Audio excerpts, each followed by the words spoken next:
बंदी छोड़ सतगुरु रामपाल जी परमेश्वर जी की जय हो।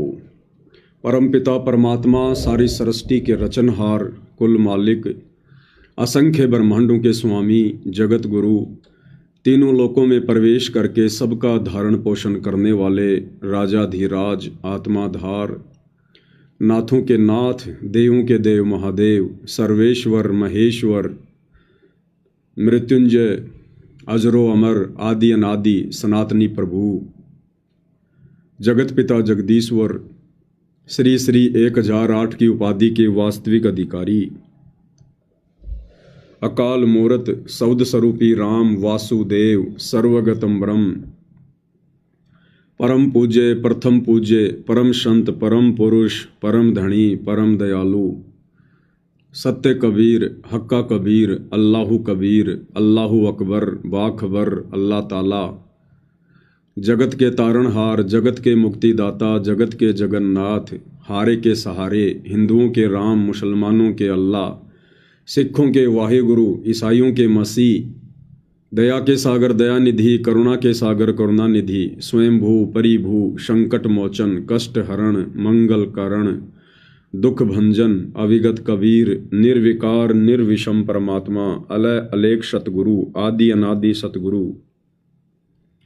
असली मर्यादा पुरुषोत्तम, असली राम, असली कृष्ण, असली घनश्याम, असली मुरारी, राजाओं के राजा, महाराजाओं के महाराजा, शहंशाहों के शहंशाह, सम्राटों के सम्राट, भगवानों के भगवान, अल्लाहों के अल्लाह, प्रभुओं के प्रभु, मसीहाओं के मसीह, सच्चे वाहिगुरु, बाबाओं के बाबा, पीरों के पीर, सेठों के सेठ, जगत सेठ, सावड़सा सेठ, सर्वगुण संपन्न, अनंत कोटि कलाओं के स्वामी, अनंत कोटि ब्रह्मांडों के नायक,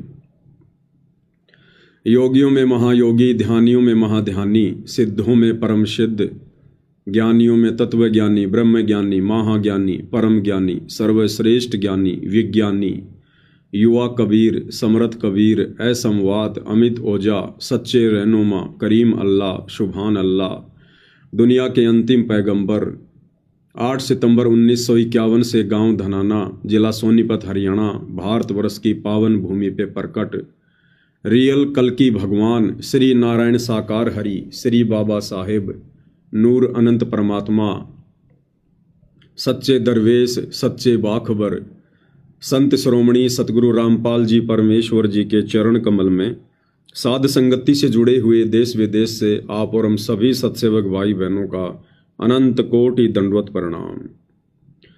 सत्साई भाई और बहनों, बहुत बड़ी दया, बहुत बड़ी मेहर पूज्य गुरुदेव भगवान की, परमेश्वर रामपाल जी की, जिनके शुभ आशीर्वाद से, विशेष आशीर्वाद से, साध संगति से जुड़कर हम सभी सत्सेवक भाई बहन अपनी आत्मा के कल्याण के लिए इस सत भक्ति मार्ग पर गुरुदेव भगवान के अमर तत्व ज्ञान को आधार बनाकर दृढ़ता के साथ हर प्रकार से संघर्ष करते हुए आगे की ओर बढ़ रहे हैं। तो पूज्य गुरुदेव भगवान की विशेष रजा, विशेष मेहर, लाखों की संगत में से हम चंद आत्माओं पर विशेष तौर पर बनी हुई है। ये गुरुदेव भगवान का एक स्पेशल आशीर्वाद है इस कलयुग की बिचली पीढ़ी में, और हमने इस आशीर्वाद को इसी प्रकार से अपने शीश पर बना के रखना है। तो भाई और बहनों, इस कलयुग की बिचली पीढ़ी में परमेश्वर जिस प्रकार से हमें सोशल मीडिया देते हैं, फिर साध संगतियां शुरू करवाते हैं, ताकि सभी भगत भाई बहन अपने गुरुदेव के ज्ञान को आधार बनाकर भक्ति मार्ग पर सफलता प्राप्त कर सकें, काल की हर प्रकार की सूक्ष्म चाल से परिचित होकर अपनी भक्ति और मर्यादाओं को बचा सकें। तो ये सात संगतियां सिर्फ और सिर्फ चारों युगों में इस कलयुग की बिचली पीढ़ी में ही शुरू होती है, क्योंकि ये भक्ति युग है, मोक्ष का प्राइम टाइम है ये। और परमेश्वर ने ये सात संगतियां मात्र इसीलिए शुरू करवाई हैं भाई और बहनों, ताकि हम विचलित ना हों, हम डगमग ना हों। हालांकि सात संगतियां शुरू नहीं होनी चाहिए थी, क्योंकि गुरुदेव भगवान ने हमें जो अनमोल ज्ञान दे दिया है, दुनिया से न्यारा, दुनिया से प्यारा, और जिस सरल भाषा में जिस तरीके से गुरुदेव भगवान ने हमें समझा दिया है, उसके बाद हमें साध संगतियों की आवश्यकता नहीं पड़नी थी। लेकिन भाई और बहनों, गुरुदेव भगवान को पता है हम सभी दो कोटि के जीव हैं, हमारी तुच्छ बुद्धि है, विषय विकारों में काल ने हमें उलझा रखा है।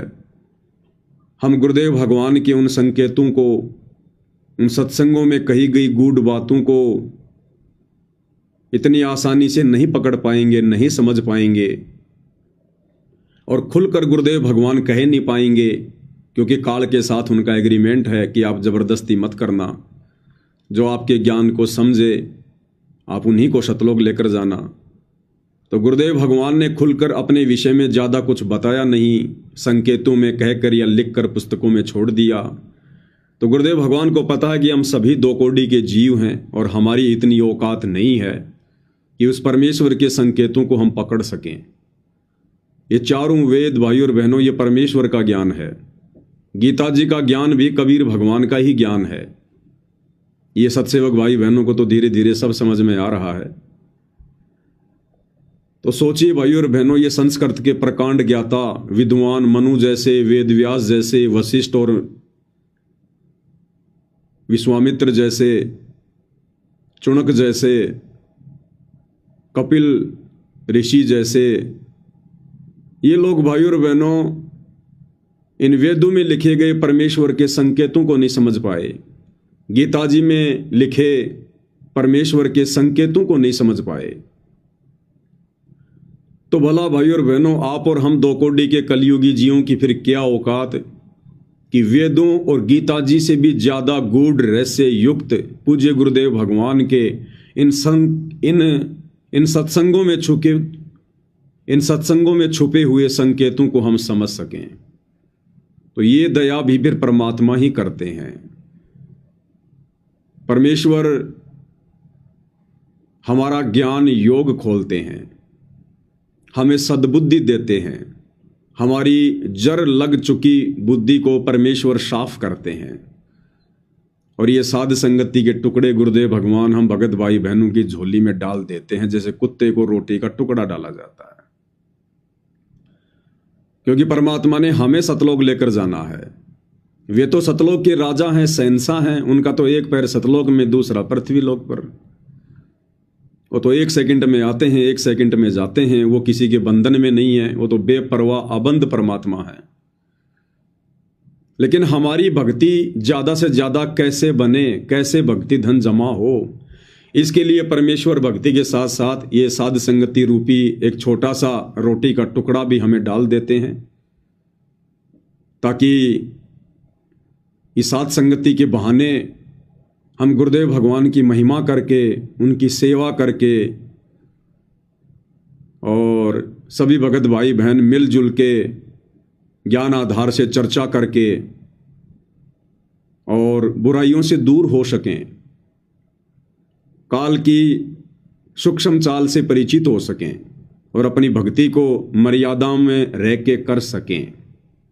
इसलिए परमेश्वर इस कलयुग की बिचली पीढ़ी में ये साध संगतियां उपलब्ध करवाते हैं। अन्यथा भाइयों और बहनों, सतयुग, त्रेता, द्वापर और कलयुग का प्रथम चरण परमेश्वर ने कभी भी इस प्रकार से साध संगतियां अपनी संगत में शुरू नहीं करवाई।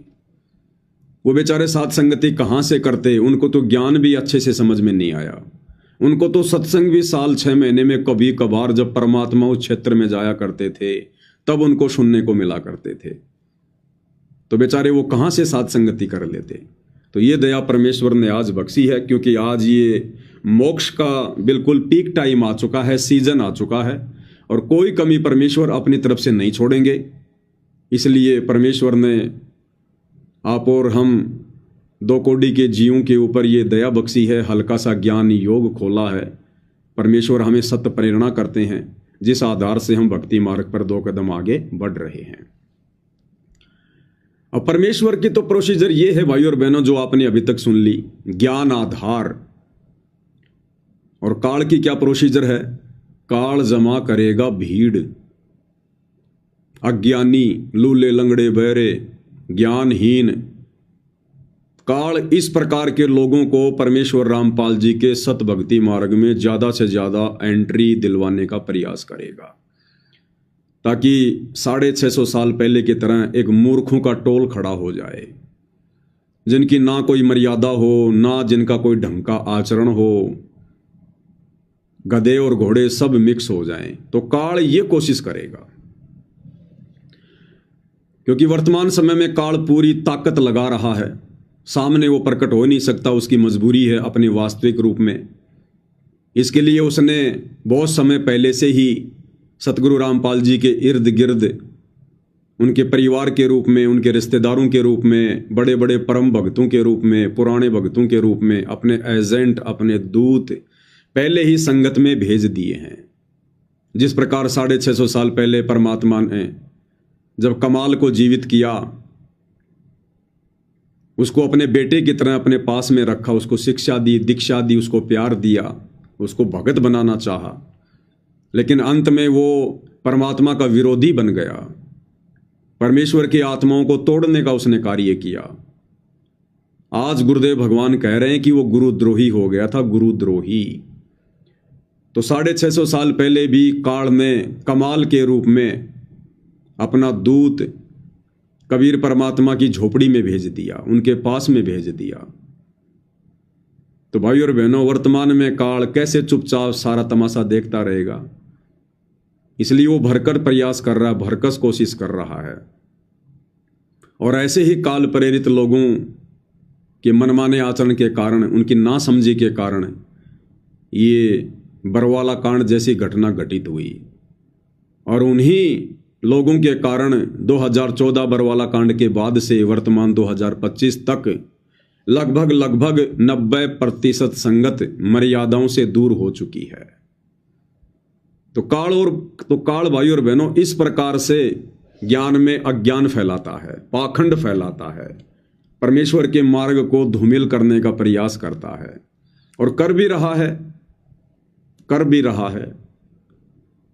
आपको एक छोटा सा वीडियो दिखाते हैं कि किस प्रकार का जन समूह काल प्रेरणा से सतलोक आश्रम मैनेजमेंट हरियाणा वाले इन आश्रमों से जोड़ रहे हैं। इन दिनों इन लोगों ने एक मुहिम चला रखी है, अन्नपूर्णा मुहिम। उस अन्नपूर्णा मुहिम के तहत ये लोग अपना समय और अनमोल श्वासें बर्बाद करते हुए और संगत की करवाते हुए ये लोग दिन रात समाज की सेवा में लगे हुए हैं। भाई और बहनों, समाज की सेवा करना कोई गलत बात नहीं है। सेवा करनी चाहिए, मदद करनी चाहिए, सहयोग करना चाहिए, क्योंकि हम इंसान हैं। परमेश्वर ने हमें एक दूसरे का सहयोगी बनाया है, हमें बुद्धि दी है, अच्छी बात है।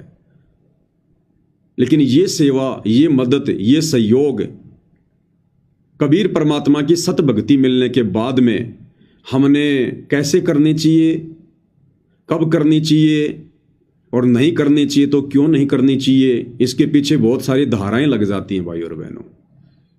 फिर बहुत सारे नियम लागू हो जाते हैं। हम आम समाज के आम लोगों की तरह नहीं होते। फिर सतगुरु से उपदेश लेने के बाद मोक्ष मार्ग में हमारे प्रत्येक कार्य के ऊपर एक नियम लागू होता है, एक शर्त लागू होती है। जिस प्रकार आम व्यक्ति यदि किसी जानवर की हेल्प करता है, मदद करता है, मान लीजिए किसी कुत्ते के सर में कीड़े पड़े हुए हैं, वो बेचारा दुखी है, परेशान है, चिल्लाता है, ना टाइम पर खाना खा पाता है। अब जगत वाले लोगों में भी दया होती है। आजकल आप सोशल मीडिया पर देख रहे हैं कैसे कैसे लोग मुहिम चलाते हैं। उन्होंने अपने पेज बना रखे हैं, चैनल बना रखे हैं, और वो दिखाते हैं कि किस प्रकार से वो एक ऐसा कुत्ता पकड़ के लाए जिसके सर में कीड़े पड़े हुए हैं, खुजली लगी हुई है। वो उस कुत्ते को वहां से उठाकर लेकर आएंगे, अपने घर पर लाएंगे, वहां पर उसका ट्रीटमेंट करेंगे, उसको नहलाएंगे, इंजेक्शन लगाएंगे, दवाई वगैरह छिड़केंगे, और महीने 20 दिन में जब वो कुत्ता स्वस्थ हो जाता है उसके बाद फिर उसको वापस छोड़ देंगे। तो भाई और बहनों, जो जगत वाले लोग हैं, देखो एक होता है भगत, एक होता है जगत। अब बहुत सारे लोग तो ये भी नहीं समझते कि भगत और जगत क्या होता है। जब मैं बहादुरगढ़ थाने में गया, इन आश्रम वालों ने झूठा मुकदमा मेरे ऊपर लगवाया, तो वहाँ के जो दरोगा जी हैं, SHO हैं, उनसे ऐसे ही बातचीत शुरू हो गई परमात्मा के विषय में कि भाई क्या कारण था इस घटना का, ऐसा तो तूने कोई जुर्म भी नहीं किया जितना ये लोग तेरे पीछे पड़े हुए हैं। ऊपर SP तक इन लोगों ने हमारे को फ़ोन करवा दिए। तो दास ने उनको सारी बातें समझाई। तो बीच में मैंने कहा जी देखो, जगत वाले और हम जो सतगुरु रामपाल जी के भगत हैं, हमारी क्रियाओं में बहुत अंतर है। तो उसने कहा कि जगत और भगत क्या होता है? तो दास ने उसको बताया जी भगत वो है जो शास्त्रों के अनुसार सत भक्ति, सच्चा गुरु बनाकर जो प्राप्त कर लेता है, तो वो है भगत। यानी फिर उसकी जो क्रिया है वो आम व्यक्तियों से भिन्न होती हैं, आध्यात्मिक क्रियाएं। और जगत वो है जिनको अभी भक्ति का पता ही नहीं है। भक्ति तो कर रहे हैं वो, लेकिन वो शास्त्रों के विरुद्ध भक्ति कर रहे हैं। तो फिर उसको पूरा डिफाइन किया, उसको बताया कि इस प्रकार से ये डिफरेंट होता है जगत में और भगत में। तो ये जगत वाले लोग भाई और बहनों जिस प्रकार से जानवरों की मदद करते हैं, अन्य किसी की मदद करते हैं, अब उस व्यक्ति ने जिस कुत्ते की मदद की, उसको स्वस्थ किया, वो जगत के हिसाब से बहुत नेक कार्य है, बहुत अच्छा कार्य है। और जब कभी उस व्यक्ति की मृत्यु होगी तो अगले किसी जन्म में, क्योंकि सतभक्ति उसके पास है नहीं, और जब किसी जन्म में वो 84 लाख योनियों में जाएगा और किसी मनुष्य जन्म में किए गए शास्त्र विरुद्ध कर्मों के कारण जब उसको किसी जानवर की योनि मिलेगी, गधे की या कुत्ते की या सूअर की, और जब उसके ऊपर भी ऐसी कोई आपत्ति आएगी, कोई जख्म होगा, कोई कीड़े पड़ेंगे, उसकी कोई कमर टूटेगी, कोई जो है उसकी वो टांग टूटेगी, तो उस समय परमात्मा उसकी भी मदद अवश्य किसी न किसी आत्मा को निमित्त बनाकर जरूर करवा देगा, क्योंकि उसने भी मनुष्य जन्म में जानवरों की मदद की थी तकलीफों में। तो वो उनका अदला बदला पूरा। ये जगत का सिस्टम है, ये इसी प्रकार से चलता रहता है। एक लेवा एक देवा दूतम, कोई किसी का पिता निपुत्तम, ऋण संबंध जुड़े सब नाता, अंत समय सब 12 बाटा। लेकिन भाई और बहनों, यही कार्य यदि कोई भगत करे, परमेश्वर रामपाल जी से उपदेश लेकर करे, तो भाई और बहनों हमारे लिए ये उल्टा सिस्टम फिट हो जाएगा। उल्टा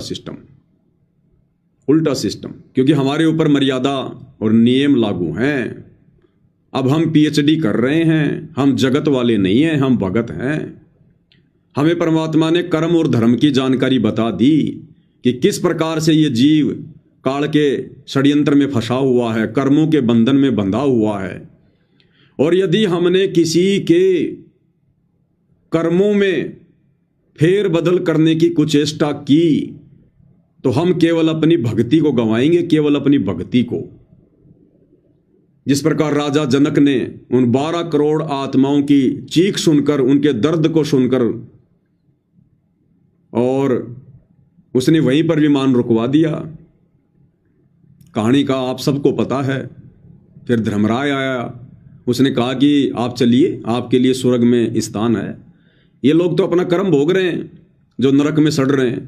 तो राजा जनक ने कहा कि नहीं, आप इनको बाहर निकालो। बोला ऐसे नहीं निकालेंगे, आप अपने पुण्य संकल्प कर दो। तो राजा जनक ने भावनाओं में बहकर अपने आधे जो है वो पुण्य संकल्प कर दिए। धर्मराय ने तुरंत सबको वहां से निकाल दिया। इनका तो ऑटोमेटिक सिस्टम है, ऑटोमेटिक। और फिर क्या बताया गुरुदेव ने कि राजा जनक को काल ने ठग लिया, उसके आधे पुण्य नष्ट करवा दिए, और उन आत्माओं को अपना कर्म फिर भी भोगना पड़ेगा। जब तक राजा जनक के पुण्य उन 12 करोड़ आत्माओं के हिस्से में गए जो उस समय नरक भोग रही थी, उसी अनुपात में कोई 1 साल स्वर्ग में रहेगा, कोई 2 साल, कोई 10 साल। और जैसे राजा जनक के द्वारा संकल्प किए गए पुण्य समाप्त होंगे, उन आत्माओं को दिए गए, उसके बाद तुरंत उन 12 करोड़ आत्माओं को फिर से नरक में डाला जाएगा, क्योंकि उनको तो अपना कर्म भोगना ही पड़ेगा। लेकिन काल ने राजा जनक को ठग लिया। तो ठीक इसी प्रकार भाई और बहनों, हम भी भगत हैं और भगत के ऊपर नियम लागू है स्पेशल। यदि हमने भी इस प्रकार से व्यर्थ की भावनाओं में बहकर अगर किसी जानवर के सर में कीड़े पड़ रहे हैं, किसी की टांग टूटी हुई है, और हमने व्यर्थ की दया दिखाकर यदि उसको अपने घर पर लाकर या जैसे भी हमने उसका ट्रीटमेंट करना शुरू कर दिया, तो भाई और बहनों ये काल क्या करेगा पता है? ये काल क्या करेगा? क्योंकि वो कुत्ता, वो गधा, वो सूअर अपना कर्म भोग रहा है और हमने व्यर्थ की दया दिखाकर उसके कर्मों में हस्तक्षेप कर दिया। हमने परमात्मा के विधान को तोड़ दिया, हमने बीच में जानबूझ के टांग अड़ा दी। अब काल क्या करेगा? हमारे द्वारा, क्योंकि हमने भावनाओं में बहकर उस कुत्ते की दवा लगाई, इंजेक्शन लगाया, उसके कीड़े साफ किए, उसको स्वस्थ कर दिया। अब वो कुत्ता तो दौड़ जाएगा, वो तो ठीक हो गया, तुमने छोड़ दिया उसको। 4 दिन बाद में कहीं गाड़ी की टक्कर लगेगी, फिर से टांग टूटेगी, एक्सीडेंट होगा, या अगले जन्म में अपना वो कर्म फिर से भोगेगा जो बच गया हमारी उस मदद के कारण। अब काल उस कुत्ते को स्वस्थ कर देगा उस कर्म से, जो कर्म वो भोग रहा था अपना, इस जन्म में उसको फारिग कर देगा उस कर्म से। हमारे पुण्यों के आधार से हमारी भक्ति जाएगी। हम जो भक्ति कर रहे हैं ना, हमारी भक्ति माइनस होगी, क्योंकि हमने व्यर्थ की दया दिखाई है, फालतू की दया। अपना कर्म भोग रहे उस जीव के उस कर्म में हमने जानबूझ के हस्तक्षेप किया है, जानबूझ के। इसलिए परमात्मा कहते हैं कि भक्ति मार्ग में जो भी कर्म करो अपने गुरु की आज्ञा लेकर करो, और गुरु से आज्ञा लेने की आवश्यकता नहीं है। गुरु ने ऑलरेडी आज्ञा दे रखी है, नियम बता रखे हैं, मर्यादा बता रखी है कि भगत ने क्या कर्म जो है करने चाहिए, क्या कर्म नहीं करने चाहिए। भैया ये तो नरक लोक है, पृथ्वी लोक है, 21 ब्रह्मांड काल का लोक है, यहां सब अपने कर्म भोग रहे हैं। ये तो सजा का केंद्र है, ये तो सजा का केंद्र है। अरे ब्रह्मा विष्णु महेश भी समझदार। जब वो 12 वर्ष का बच्चा जिसकी आयु समाप्त हो चुकी थी, और जब तीनों देवता धर्मराज के पास गए उसकी आयु बढ़वाने के लिए, तो धर्मराज ने क्या कहा कि भैया मैं इसकी आयु बढ़ा दूंगा, तुम तीनों में से कोई भी अपनी उम्र इसको दे दो। तीनों ने हाथ खड़े कर दिया कि हम अपनी उम्र नहीं देंगे भाई। तो इसी प्रकार भाई और बहनों, हमने ये व्यर्थ की दया नहीं दिखानी है। अब सवाल उठेगा, भाई क्या हमारे घर में जो जानवर हैं, गाय है, भैंस है, कुत्ते हैं, बिल्ली हैं, या बैल है, ऊंट है,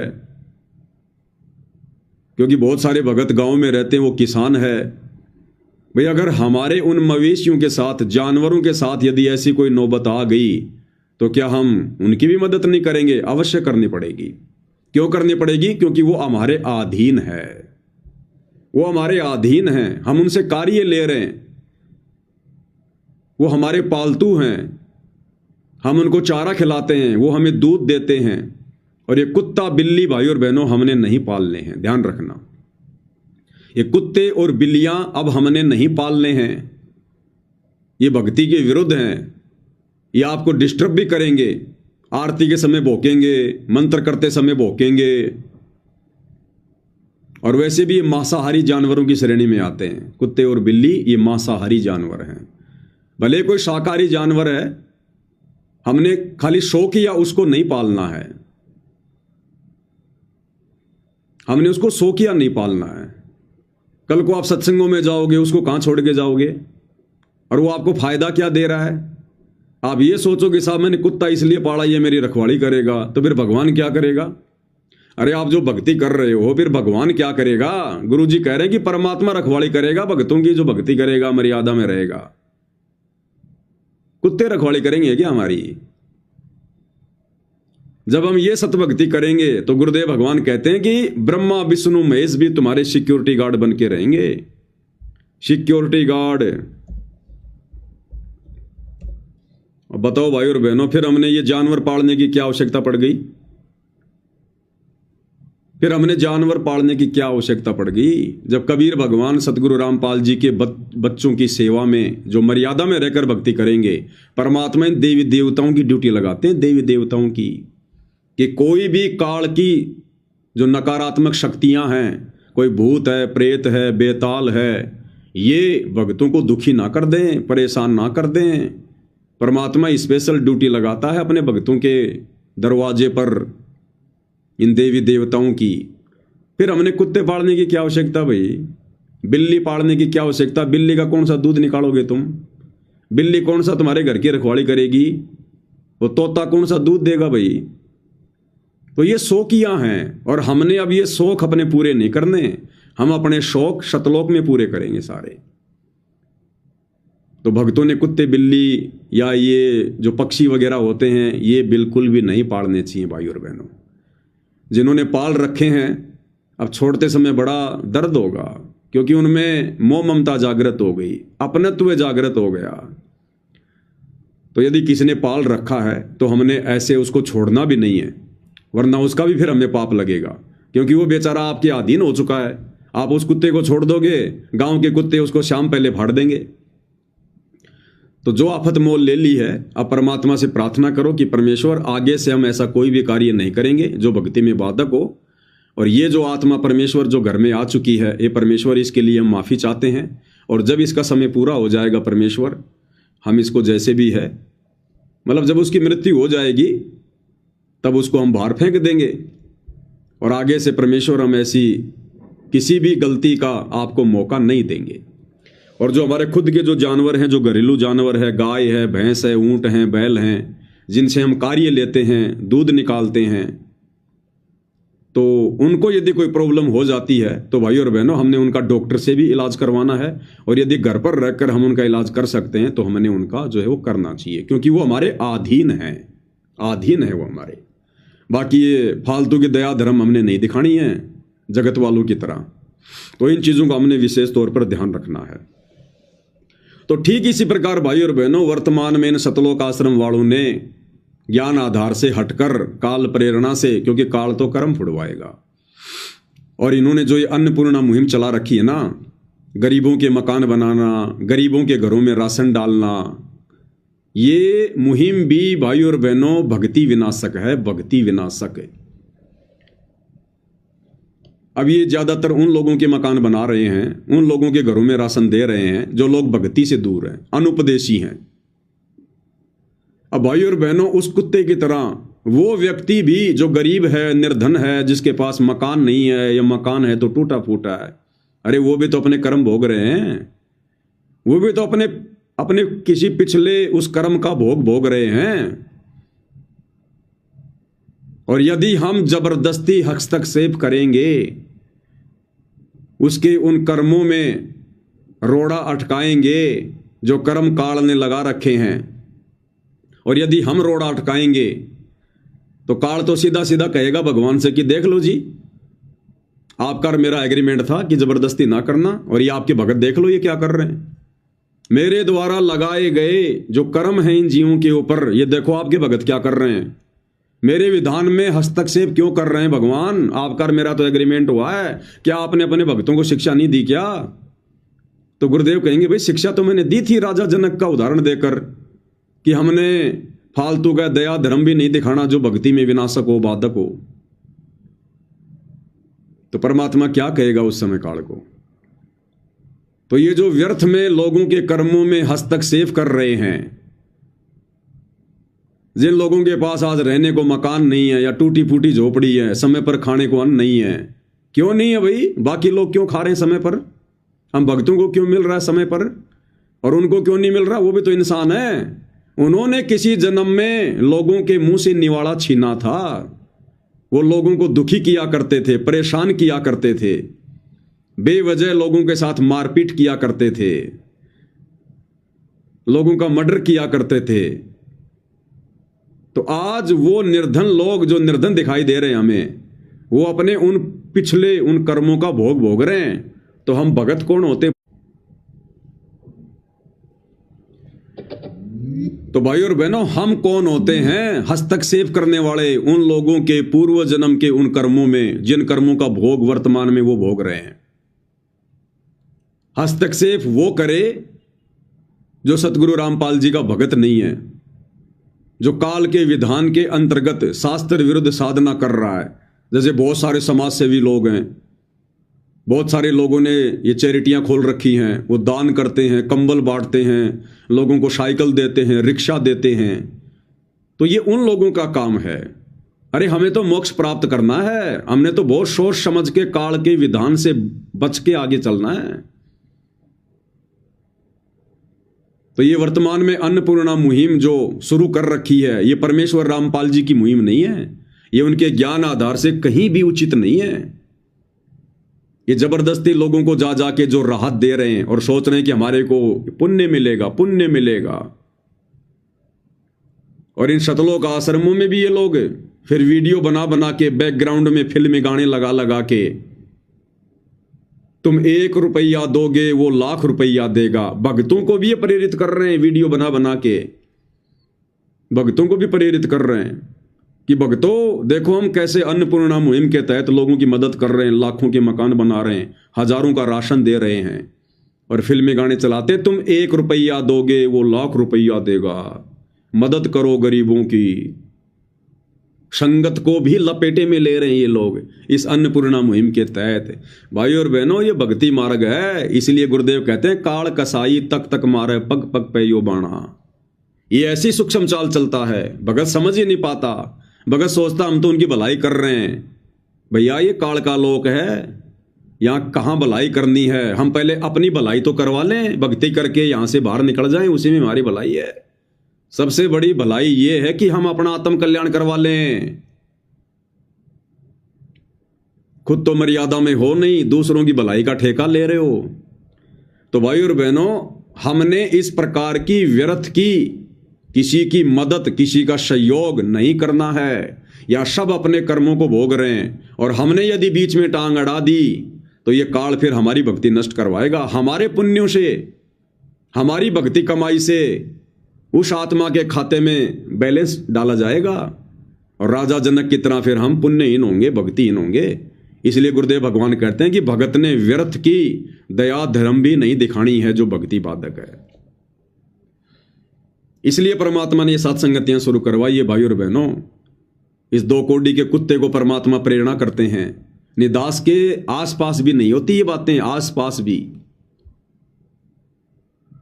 ताकि हम बचें, अपनी मर्यादाओं को सुरक्षित रख सकें, भक्ति को सुरक्षित रख सकें।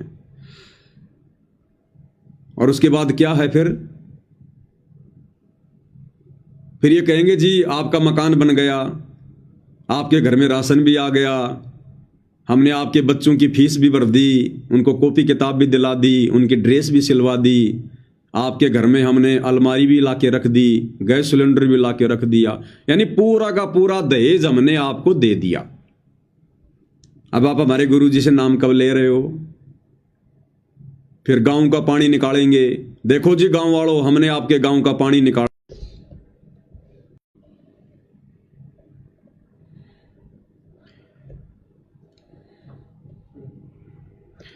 थोड़ा बीच बीच में नेट वगैरह डिस्कनेक्ट हो जाता है भाई और बहनों। फिर ये जो गांव का पानी निकाल रहे हैं बाढ़ का, कहीं पर 50 लाख की मदद कर रहे हैं मोटर और पाइप देकर, कहीं 30 लाख की, कहीं 15 लाख की।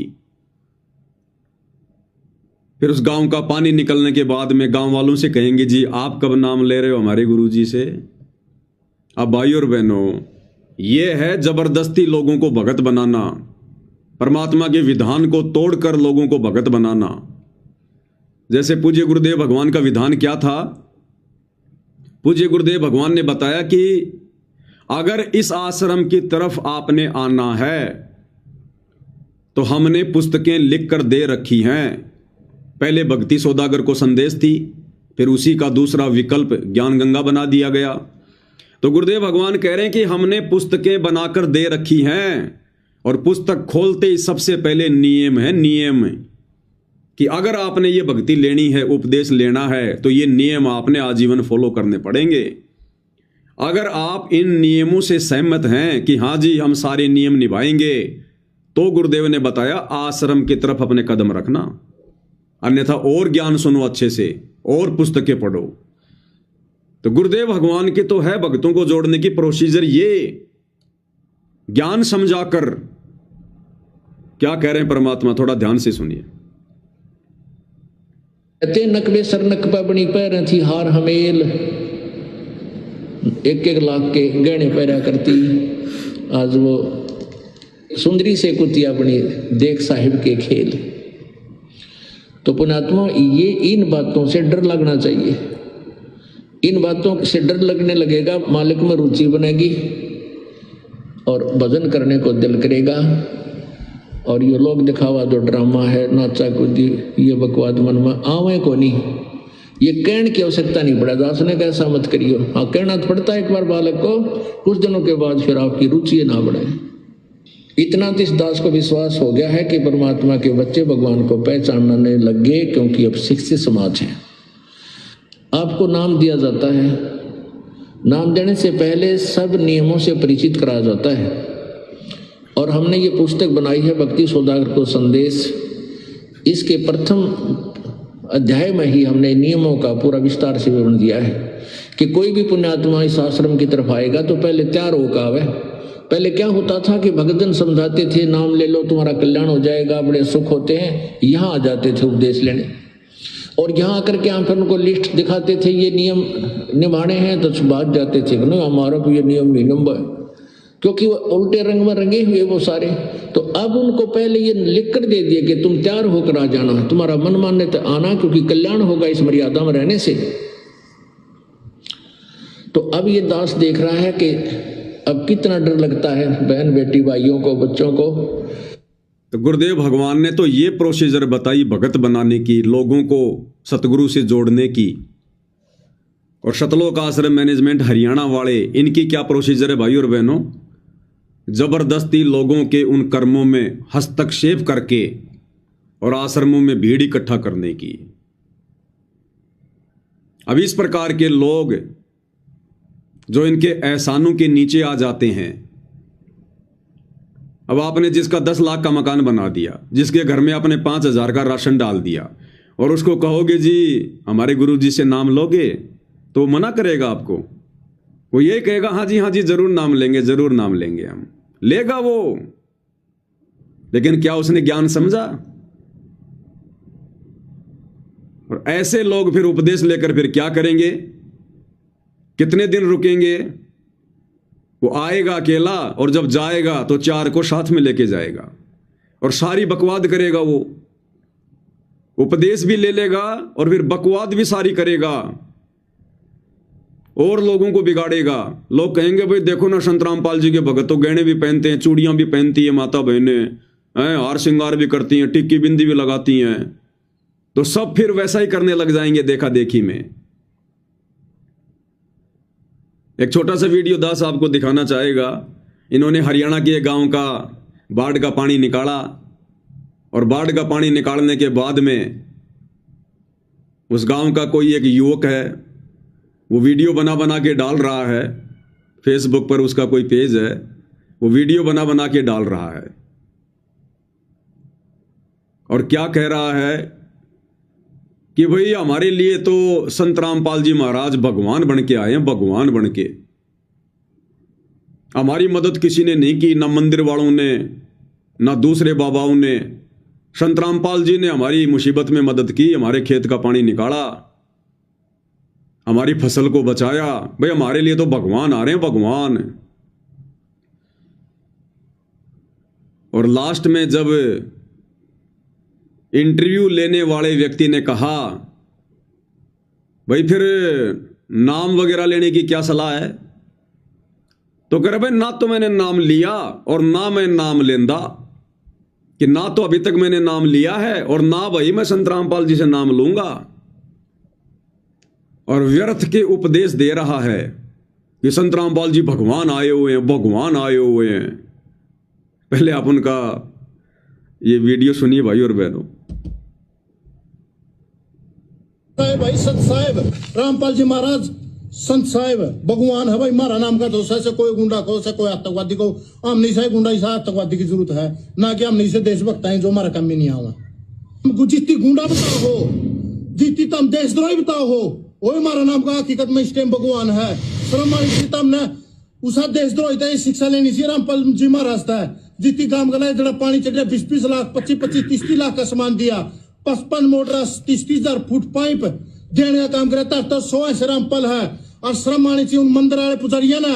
मंदिर तो कोई हमना आपत्ति नहीं है, मंदिर में हमारी श्रद्धा 2 टाइम मंदिर में जाओ, उन पुजारिया ने श्रम आनी चाहिए जो यहाँ बड़े बड़े मंदिर में बैठे सैला से तिरुपति ये हमारे नजदीक बनबोरी, इन मंदिर में जो पुजारी बैठे उन्हें श्रम आनी चाहिए।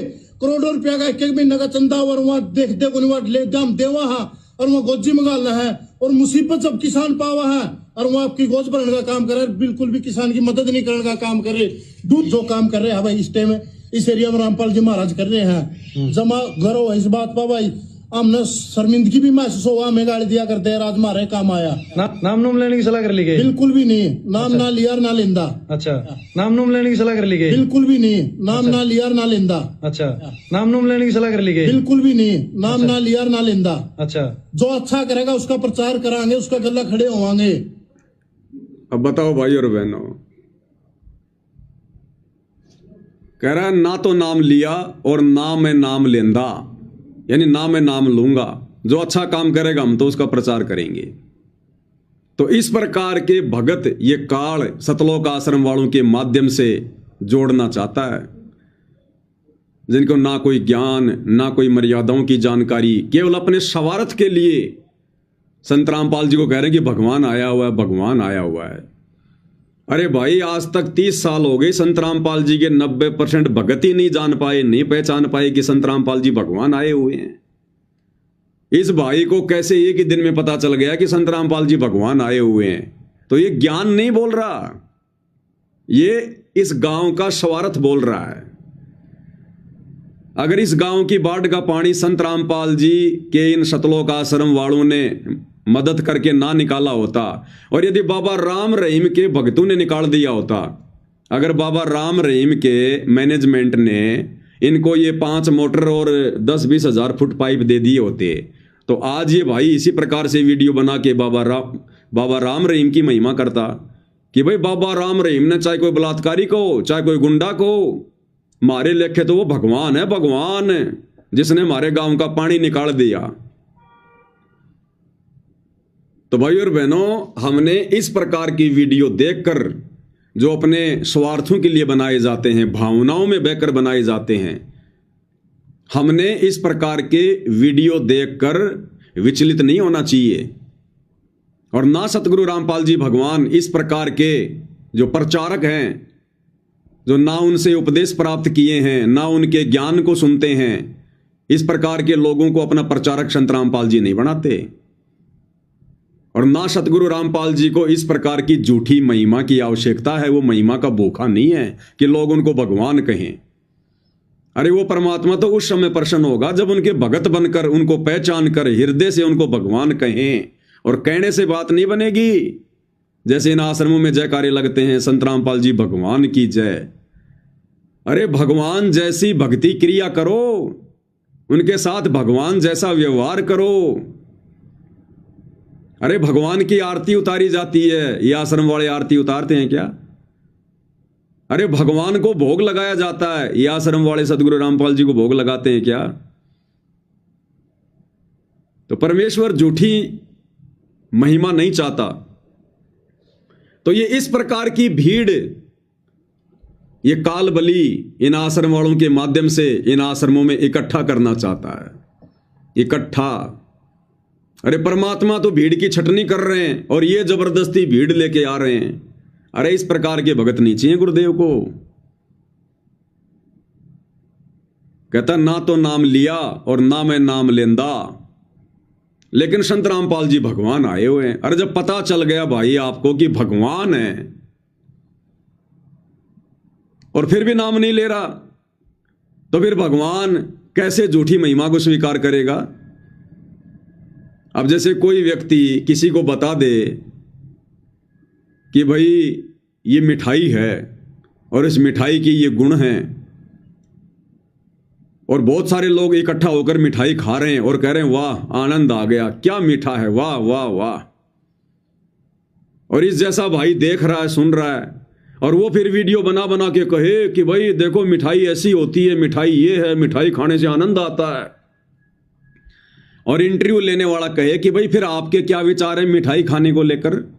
और फिर ये भाई कहे कि ना तो मैंने मिठाई खाई और ना मैं मिठाई खांदा, लेकिन लोग अगर खा रहे हैं तो मैं तो प्रचार करूंगा। अरे क्या फायदा भाई, फिर तूने मिठाई खाई नहीं, तू मिठाई के टेस्ट को जानता नहीं और कह रहा ना मैंने खाई ना मैं खाऊंगा, और फिर भी मिठाई का प्रचार कर रहा है। तो ये क्या है भाई और बहनों? या तो मूर्खता या फिर सवारत है, या तो मूर्खता या फिर सवारत है। मूर्खता तो ये हो गई कि जब मिठाई में इतने अच्छे गुण हैं तो फिर मिठाई को ना खाना फिर मूर्खता है, और प्रचार अगर फिर भी वो प्रचार करता है तो फिर ये सवारत है, शवारत है। क्योंकि फिर वो मिठाई बनाने वाली कंपनी उस व्यक्ति को कुछ न कुछ मदद कर रही है, जिस कारण से वो मिठाई ना खाकर भी उसका प्रचार कर रहा है। तो भाई और बहनों, सतगुरु रामपाल जी भगवान ने इस प्रकार के प्रचारकों की आवश्यकता नहीं है जिस प्रकार के प्रचारक ये सतलोक आश्रम वाले जबरदस्ती तैयार कर रहे हैं। तो हम सत्सेवक भाई बहनों ने इस प्रकार की वीडियो देखकर, और हमने उनके वीडियो को आगे शेयर नहीं करना चाहिए कि लो जी ये तो गुरु जी को भगवान कह रहा है, बहुत अच्छी बात है, करो वीडियो शेयर। कल को इस गांव में दोबारा से कोई आपत्ति आ गई और बाबा रामपाल के भक्तों से पहले अगर आसाराम जी के भक्तों ने जाके मदद कर दी तो फिर यही भाई वीडियो बना बना के आसाराम की महिमा करेगा, और तुम्हारे द्वारा शेयर किए जाने से फिर वो वीडियो बाकी दुनिया देखेगी। तो हमने किसी के भी वीडियो पर दास बहुत पहले ये जानकारी आपको दे चुका है, 1-1.5 साल पहले, कि जगत वालों के चाहे कितने अच्छे वीडियो हों, कितनी अच्छी बातें हों, हमने उनके वीडियो को ना तो लाइक करना है ना हमने शेयर करना है। लाइक और शेयर बिल्कुल भी नहीं करना हमने, क्योंकि एक बात वो अच्छी बोलेगा और फिर वो 10 बात वो फालतू की उसमें जो है वो डालेगा, 10 बात फिर वो फालतू की जो है वो डालेगा। तो उसकी फालतू की बातें भी फिर हमारे शेयर करने से ज्यादा प्रचारित होती हैं, वहां फिर हम दोषी बनते हैं। तो हम भगत भाई बहनों ने इस प्रकार से भी बहुत सावधानी बरतनी है, बहुत सावधानी बरतनी है हमने, भावनाओं में नहीं बहना हमने बिल्कुल भी। तो इस प्रकार के प्रचारकों की सतगुरु रामपाल जी को कोई आवश्यकता नहीं है। जिस प्रकार के प्रचारक ये सतलोक आश्रम वाले भाई बंधु व्यर्थ में इकट्ठा कर रहे हैं, जमा कर रहे हैं, क्योंकि अभी तक तो सतगुरु रामपाल जी को परमात्मा उनके भक्तों ने नहीं माना, इन आश्रम वालों ने नहीं माना। जुबान से तो वो भी संत रामपाल जी को कबीर जी कह रहे हैं, भगवान कह रहे हैं, जुबान से ये भाई कह रहा है, और जब बात आई नाम दीक्षा लेने की तो मना कर दिया कि ना तो लिया और ना लूंगा। तो ऐसे ही महिमा तो संत रामपाल जी को भगवान कह कह के आश्रम वाले भी कर रहे हैं, लेकिन जब बात आती है उनको भगवान मानने की, जब आता है जून का महीना, उस समय संत रामपाल जी को कोई भगवान नहीं मानता। फिर वो दाढ़ी मूछ वाला नकली कबीर, उसको उसकी फोटो के आगे भोग लगाएंगे, उसको परमात्मा कहेंगे। एक छोटा सा वीडियो आपको दिखाता हूं जो ये आश्रम वाले बनाते रहते हैं। अब आजकल क्या हो गया भाई बहनों, सात संगति के वीडियो इतने ज्यादा फैल गए सोशल मीडिया पर। अब दास मार्केट में भी कहीं जाता है ना, तो वो लोग भी दास की शक्ल देखकर ये कहते हैं कि भाई साहब आप तो फेसबुक पर वीडियो बनाते हो ही हो ना। अब दास जिस राशन की दुकान से हमेशा राशन लेकर आता है वो बहुत दूर है, और मैं उनसे कोई बात नहीं करता। दास तो गाड़ी में बैठा रहता है, वो राशन वगैरह तैयार कर देते हैं, घर वाले लिस्ट दे देते हैं और पीछे डिग्गी खोल के वो गाड़ी में डाल देते हैं, पैसे ऑनलाइन कर देते हैं, दास घर पे आ जाता है। उनसे कोई बातचीत नहीं किसी प्रकार की। अब आज दास राशन लेने गया, अब राशन लेने गया तो उसका लड़का, दुकान वाले का लड़का, उसने आटा वगैरह पीसा, कट्टे में डाला, और फिर मेरे ऊपर उसकी नजर गई। दास गाड़ी में बैठा हुआ था, शीशे के अंदर से उसकी नजर गई। थोड़ी देर तो उसने सोचा, विचार किया, फिर वो दास के पास आया, वो आटा डालने के लिए डिग्गी में जब आटा डालने आया तो दास ने जब पीछे मुड़ के देखा तो उसने कहा कि भाई साहब आप तो फेसबुक पे लाइव आते हो ना, आप तो वीडियो बनाते हो ना फेसबुक पर, मैंने आपको पहचान लिया। तो मैंने कहा हाँ भाई बनाता तो हूं। अरे भाई साहब, तो मैंने कहा कि आप मेरे नहीं, आप संत रामपाल जी के सत्संग सुनो। तो उसने कहा कि हाँ उनके भी सुनता हूं, लेकिन आपके वीडियो, बोलो कल तो मैं पूरा दोपहर आपके वीडियो देख रहा था, आप ही के वीडियो देख रहा था मैं। तो मैं कहा चलो वो भी देख लिया करो, लेकिन संत रामपाल जी के सत्संग सुनो, ज्ञान आपको वहां से मिलेगा। फिर और कई बातें बताने लग गया, आपने ये बात बताई, आपने ये बात कही, मुझे बहुत अच्छी लगी। तो दास ने कहा कि चलो कोई बात नहीं, आपने राशन रख दिया? बोला रख दिया। तो मैंने कहा ठीक है, गुरु जी के सत्संग सुना करो ज्यादा। फिर उसने डिग्गी बंद कर दी, दास घर पे आ गया। तो कहने का मतलब भाई और बहनों, अब सात संगति की वीडियो ज्यादा से ज्यादा फैल रहे हैं, और सात संगति की वीडियो देख देख कर शतलोक आश्रमों से जुड़ी जो संगत है, उन्होंने इतना तो ज्ञान ले लिया कि भाई संत रामपाल जी भगवान हैं, संत रामपाल जी परमात्मा हैं, ये खुद ही कबीर हैं। इतना तो बार बार सात संगति की वीडियो देखने से इन आश्रम वाले भाइयों को समझ में आ गई। लेकिन ये दिल से परमात्मा मान नहीं पा रहे, स्वीकार नहीं कर पा रहे। जब बात आती है उनको भगवान मानने की, एक होता है कहना, एक होता है मानना, लेकिन जब बात आती है संत रामपाल जी को भगवान मानने की, साक्षात कबीर मानने की, उस समय ये फेल हो जाते हैं। क्योंकि परमात्मा कहते हैं नकल में भी अकल चाहिए, नकल में भी अकल चाहिए। अभी मान क्यों नहीं पा रहे संत रामपाल जी को भगवान? अब भाई और बहनों, मानने के लिए पिछले मजबूत भक्ति संस्कार चाहिए। देखो, ज्ञान से तो केवल जानकारी होती है, दास के वीडियो से तो केवल जानकारी मिलेगी, लेकिन संत रामपाल जी को कबीर भगवान के रूप में हृदय से मानना, स्वीकार करना, ये भाई जब तक पिछले जन्म के भक्ति संस्कार दृढ़ नहीं होंगे, मजबूत नहीं होंगे, तब तक नहीं हो सकता ये, चाहे कोई कितनी कोशिश कर ले, कितनी कोशिश कर ले। जैसे हम बचपन में साइकिल चलाया करते थे, तो हम साइकिल को आवश्यकता से ज्यादा भगाया करते थे, कभी कभार जब स्कूल जाते थे जल्दबाजी के चक्कर में। अब साइकिल की एक लिमिट है भाई और बहनों, अब हम उससे ज्यादा पैर चलाएंगे, पेडल मारेंगे, जोर लगाएंगे, तो क्या होता था, फिर साइकिल के कुत्ते फैल हो जाते थे। यानी साइकिल का जो चक्का था फिर वो बिल्कुल ढीला हो जाता था, वो घूमता तो बहुत तेज था लेकिन साइकिल आगे नहीं बढ़ाता था। उसको कहते थे कि साइकिल के कुत्ते फैल हो गए। फिर उसमें तेल वगैरह डालते थे या उसकी चैन को टाइट करवाते थे, तब जाकर फिर वो पैडल सही चलते थे। तो भाई और बहनों, सात संगति की वीडियो देखकर इन आश्रम वालों को इतना तो समझ में आ गया कि संत रामपाल जी ही भगवान है, दूसरा कोई भगवान नहीं है। और आजकल ये लोग भी सात संगत वाले भाई बहनों की तरह संत रामपाल जी के आगे महाराज शब्द ना कहकर भगवान कहने लग गए। लेकिन जब बात आती है संत रामपाल जी को भगवान मानकर उनकी आरती उतारना, उनको भोग लगाना, उनकी महिमा करना, एकमात्र उन्हीं को दंडवत करना, उन्हीं की फोटो घर में रखना, उस समय भाई और बहनों इन आश्रम वालों के कुत्ते फैल हो जाते हैं। उस समय इनके कुत्ते फैल हो जाते हैं। फिर क्यों? क्योंकि इनकी चैन में ग्रीस नहीं है, इनकी चैन टाइट नहीं, अभी लूज है। इनके पिछले जन्मों के जो कर्म हैं, जो शुभ संस्कार हैं, वो अभी लूज हैं। तो वो तो भाई सतगुरु रामपाल जी भगवान ही दया कर सकते हैं, और कोई दया नहीं बख्श सकता है। तो इन्होंने एक वीडियो बनाया है, जो अक्सर ये लोग वीडियो बनाते रहते हैं, ये सतलोक आश्रम वाले। तो इन्होंने आश्रमों में खड़े होकर एक वीडियो बनाया है, कबीर सागर के बोध सागर का हवाला दिया है कि सतगुरु रामपाल जी कौन है। तो आपको दिखा देते हैं इनका एक छोटा सा वीडियो। खुद बताया है, आप देख सकते हैं सर। हमरो उनको एक शरीरा, जाको सुनियो नाम कबीरा।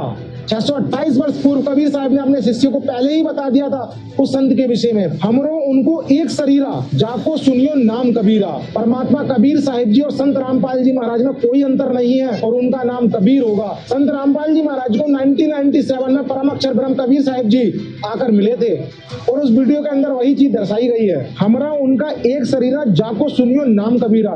जो परमात्मा कबीर साहिब का शरीर है ना, वही आज उस नौतम सुरती संत रामपाल जी महाराज के रूप में जो प्रकट हुई है, उनका वही शरीर है सर। अब बताओ, इनको ये जानकारी कहां से मिली है? कबीर सागर से, कि हमको और उनको एक शरीरा, और जाको कहिए नाम कबीरा। कि 650 साल पहले ये धर्मदास जी को कबीर जी ने कह दिया था कि जो नौतम सुरती आएगी कलयुग की पिछली पीढ़ी में, जिससे लोगों का उद्धार होगा, उसका और मेरा एक ही शरीर होगा। अब एक ही शरीर का मतलब है एक ही होना। तो इस वाणी का हवाला दे रहे हैं और कह रहे हैं संत रामपाल जी खुद ही कबीर भगवान है। अरे भैया, ये बात जानने के लिए आपको कबीर सागर में जाने की क्या जरूरत थी? नित्य नियम को ढंग से पढ़ लिया करो, नित्य नियम विधि विधान से करो, पुस्तक हाथ में लेके, तो तुम्हें पता चलेगा कि ये बात तो बहुत अच्छे से नित्य नियम में लिखी हुई है कि सतगुरु साहिब एक शरीरा और सतगुरु बिना ना लागे तीरा। तो समझ में नहीं आता आप लोगों को? कबीर सागर दिखा रहा कि देखो मैंने खोज कर ली। जैसे जम्बू में जो नकली कबीर पंथी है मधु परमहंस रांजड़ी में, गुरुदेव भगवान ने बताया कि उसने डंडोरा पीटना शुरू कर दिया कि 11वां द्वार मिल गया मुझे, 11वीं खिड़की मिल गई, 11वीं खिड़की मिल गई। तो परमात्मा ने बताया इससे ऊपर तो 12वां द्वार है, उसको पार करके जाएंगे तब सतलोक जाएंगे। 11वां द्वार, 11वां द्वार। तो इसी प्रकार इन्होंने कबीर सागर दिखा के कि देखो खजाना मिल गया हमें, हमको उनको एक शरीरा, जाको कहिए नाम कबीरा। और यहाँ गुरुदेव भगवान रोज नित्य नियम में हमें पढ़ाते हैं कि नालायको, तुम्हें जो भक्ति बोध बना के दी है ना, ये दरबार में सजा के रखने के लिए नहीं दी है। इसको पढ़ो, इसका पाठ करो। इसके मूल्य की जगह गुरुदेव ने लिखा है नित्य नियम, यानी रोजाना इसका पाठ करो। तो समझो तुम अपने गुरुदेव के द्वारा मुफ्त में दी गई नित्य नियम का मूल्य अदा कर रहे हो, नहीं तो तुम धोखा कर रहे हो, धोखा।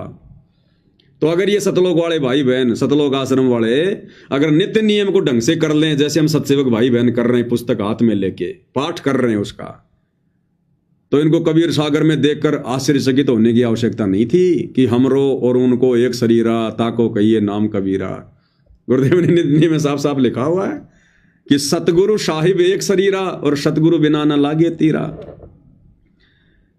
और फिर यह भी कह रहा है कि 1997 में संत रामपाल जी को कबीर जी आकर मिले थे। या लो 2 मिनट पहले तो कह रहा था कि कबीर जी और संत रामपाल जी एक ही हैं, हमरो और उनको एक शरीरा। और तुरंत बाद कह रहा कि फिर 1997 में संत रामपाल जी को कबीर जी आकर मिले, फिर उनको अलग अलग कर दिया। यानी कहने का मतलब है बड़ी मुश्किल से तो ये लोग देसी घी का थोड़ा बहुत हलवा बनाते हैं और तुरंत फिर उसमें गोबर डाल देते हैं। तो बताओ भाई और बहनों, फिर कैसे बात बनेगी? क्या कह रहा देखना, ध्यान से सुनना। शुरू में क्या कह रहा है और फिर वो एनिमेशन वाला वीडियो दिखा के कि 1997 में संत रामपाल जी को फिर कबीर जी आकर मिले। देखिएगा, खुद बताया है, आप देख सकते हैं सर। हमरो उनको एक शरीरा, जाको सुनियो नाम कबीरा। 628 वर्ष पूर्व कबीर साहब ने अपने शिष्य को पहले ही बता दिया था उस संत के विषय में, हमरो उनको एक शरीरा, जाको सुनियो नाम कबीरा। परमात्मा कबीर साहिब जी और संत रामपाल जी महाराज में कोई अंतर नहीं है और उनका नाम कबीर होगा। कोई अंतर नहीं है और उनका नाम कबीर होगा।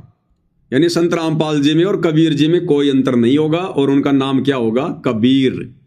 यानी संत रामपाल जी के नाम को भी इन्होंने ये कह दिया कि उसका नाम क्या होगा? कबीर। और अब आगे अलवे का गोबर करेंगे कि 1997 में संत रामपाल जी को फिर कबीर जी आकर मिले। संत रामपाल जी महाराज को 1997 में परम अक्षर ब्रह्म कबीर साहिब जी आकर मिले थे और उस वीडियो के अंदर वही चीज दर्शाई गई है, हमरा उनका एक शरीरा, जाको सुनियो नाम कबीरा।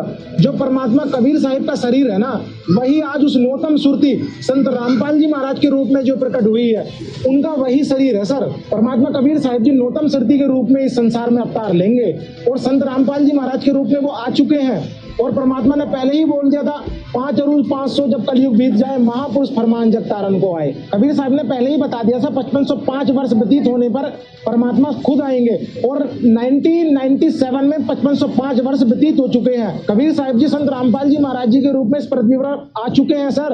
अच्छा, तो कहना आपका ये है कि कबीर सागर में जो ये सारी चीजें लिखी हैं, कि पहली बात तो आपने बताया नौतम सुरती के बारे में, कि नौतम सुरती के बारे में कबीर साहिब जी ने बताया है, धर्मदास जी को बोला है कि आप 8वीं सुरती हो और नौतम सुरती आगे चल के आएगी जो कि 5505 वर्ष बीतने के बाद आएगी। जी सर। तो आप कह रहे हो कि 1997 में 5505 वर्ष बीत गया है, तो 5505 वर्ष बीतने के बाद ही कबीर साहिब स्वयं संत रामपाल जी महाराज जी के रूप में आ गए हैं, ये कह रहे हो। इसी कारण वो आपकी 3D एनिमेशन बनी है जिसमें कबीर साहिब स्वयं संत रामपाल जी महाराज जी के रूप में आप लीला कर रहे हैं, ये दिखाया गया है। बिल्कुल ये सत्य है सर। संत रामपाल जी महाराज के रूप में परमात्मा कबीर साहिब जी आज इस मृत्यु मंडल में आकर लीला कर रहे हैं और अपनी हंस आत्माओं को पुकार रहे हैं।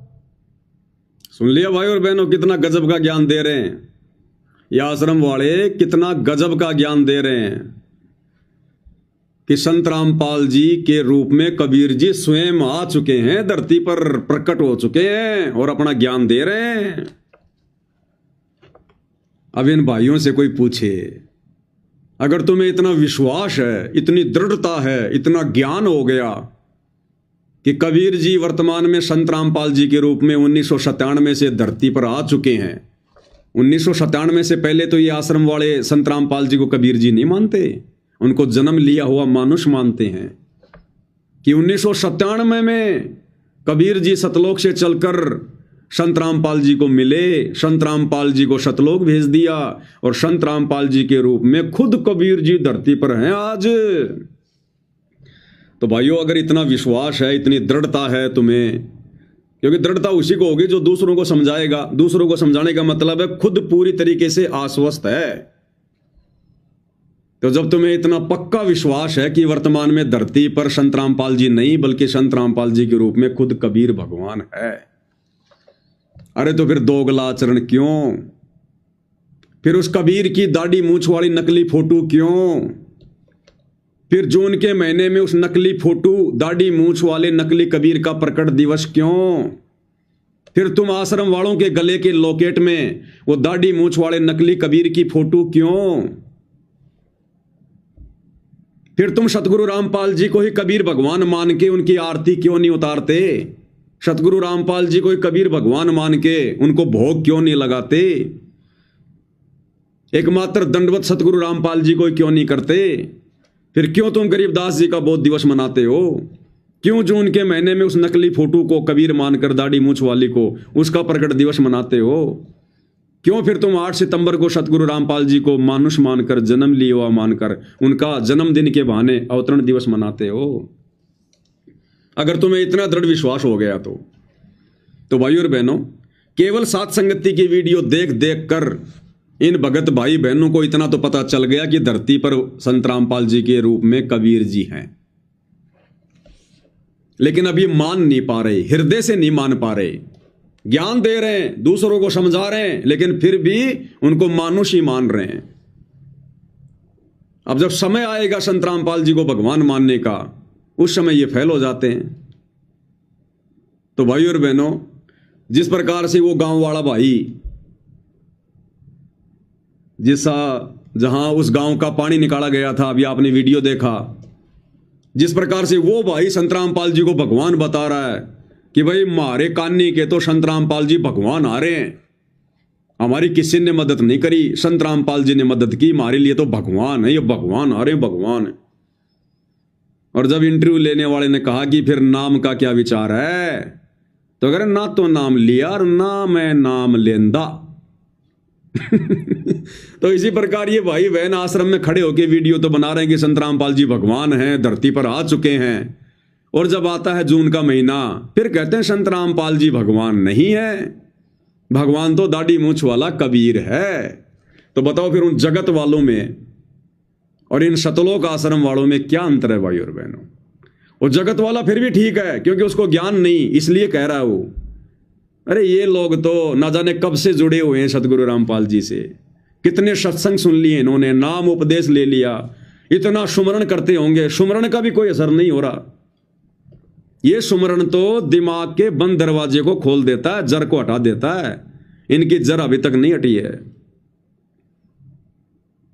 अब भाई और बहनों, गुरुदेव भगवान ने एक बार सत्संग में बताया कि एक बार मेरे पूज्य गुरुदेव अपने गांव आए हुए थे, तो हमें भी पता चला, तो हम भी चले गए गुरुदेव के दर्शन करने के लिए। और गुरुदेव ने बताया कि हमारे जो गुरुदेव थे वो 14-15 साल की उम्र में ही गांव से चले गए थे साधु संतों के साथ में।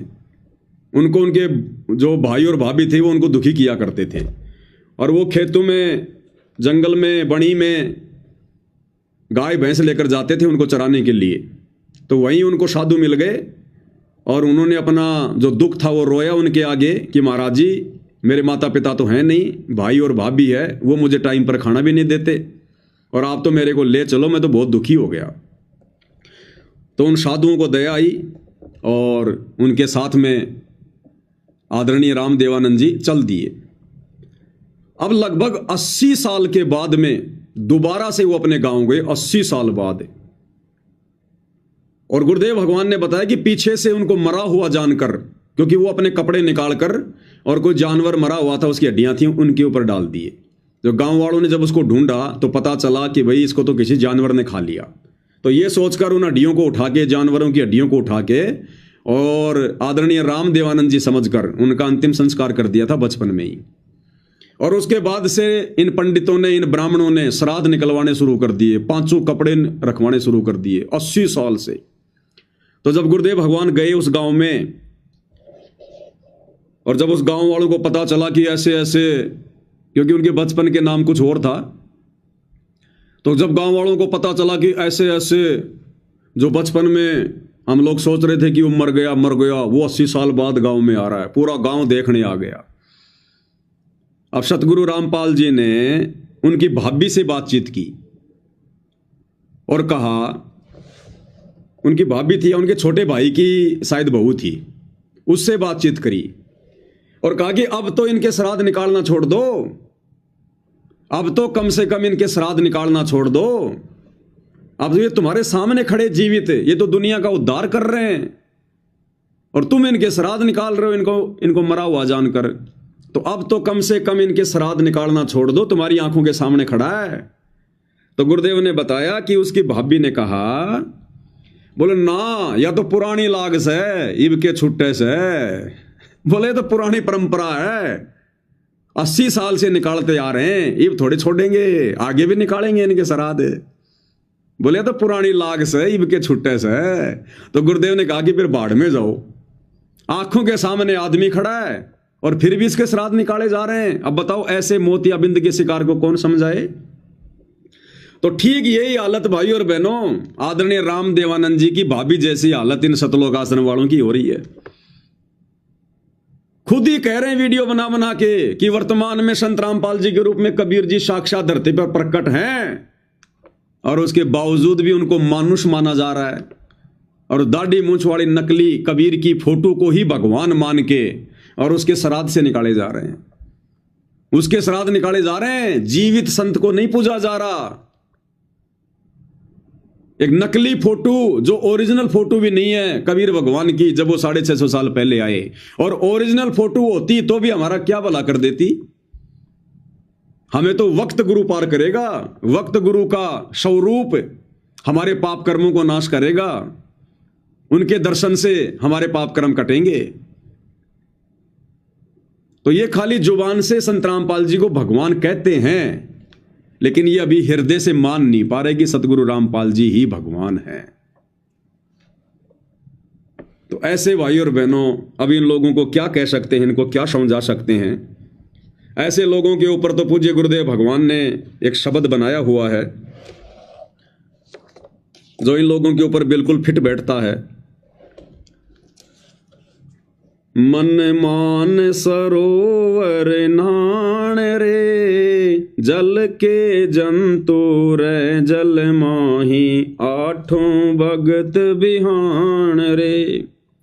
मन मान सरोवर नाण रे, जल के जंतु रे जल माही, आठों भगत बिहान रे। 22,84,000 जल के वासी, ये भुगते चारों खान रे।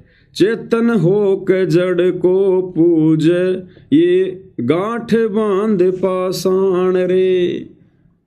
क्या कह रहे हैं परमात्मा, 1,84,000 जल के वासी, ये भुगते चारों खान रे, और चेतन होके जड़ को पूजे।